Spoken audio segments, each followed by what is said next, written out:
இயக்குனர் அன்பழகன் இயக்கத்தில் வெளியான சாட்டை படத்தில் யுவன் நடிகராக அறிமுகமானார். இந்த படத்தில் இளம் நாயகனாகவும் பழனிமுத்து என்ற கதாபாத்திரத்தில் நடித்து ரசிகர்களை கவர்ந்தார். இந்த படத்தில் இடம்பெற்ற பாடல்களும் யுவனுக்கு பெரிய வரவேற்பை அளித்தன.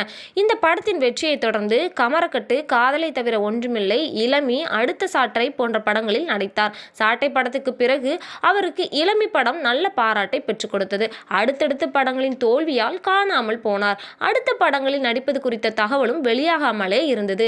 யுவன் எங்கே இருக்கிறார், என்ன செய்கிறார் என்பது தெரியாமலும் இருந்தது. இந்த நிலையில்தான் அவருடைய வீடியோ ஒன்று இணையத்தில் வைரலாகி வருகிறது.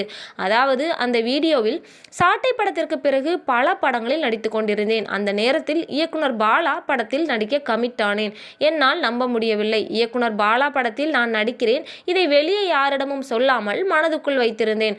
பிறகு ஒரு நாள் என்னை பாலா சார் அழைத்து போட்டோ ஷூட் நடத்தினார். அவரே ப்ரமோஷனுக்காக போட்டோக்களை எடுத்து வெளியிட்டதும் பெரிய சர்ப்ரைஸாகவே இருந்தது. படம் எடுப்பதாக அறிவிப்பும் வெளியான நிலையில் திடீரென்று படம் டிராப் ஆனது.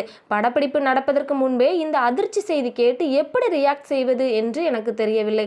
பாலா சார் படத்தை ரொம்பவே நம்பினேன். பாலா சார் என்னிடம் வந்து அந்த படத்தின் கதாபாத்திரம் குறித்தும் சொன்னார். நான் அந்த படத்தில் ஹோட்டலில் பரோட்டா போடும் பையனாக நடிக்க இருந்தேன். இதற்காக நாக்பூருக்கு சென்று பரோட்டா போடவும் கற்றுக்கொண்டேன். ரொம்ப உடம்பை போட்டு தாடி வளர்த்து பயங்கரமான உடல் உழைப்பை செலுத்தினேன். இந்த மாதிரி ஒருத்தன் பாலா சார் படத்தில் நடித்தால் எப்படி இருக்கும் என்பதை தியேட்டரில் பார்க்க ரொம்ப ஆவலோடு காத்திருந்தேன். எல்லாமே வேஸ்ட் ஆகிடுச்சு என்று சோகத்தோடு தெரிவித்திருந்தார். நாச்சியார் படத்திற்கு முன்பாக பாலா சார் நான் நடிக்கும் படத்தை இயக்க வேண்டியது. என்னுடைய பேட் லக் அது அமையவில்லை. இப்போது வரைக்கும் எதனால் அந்த படம் டிராப் ஆச்சுன்னு தெரியல.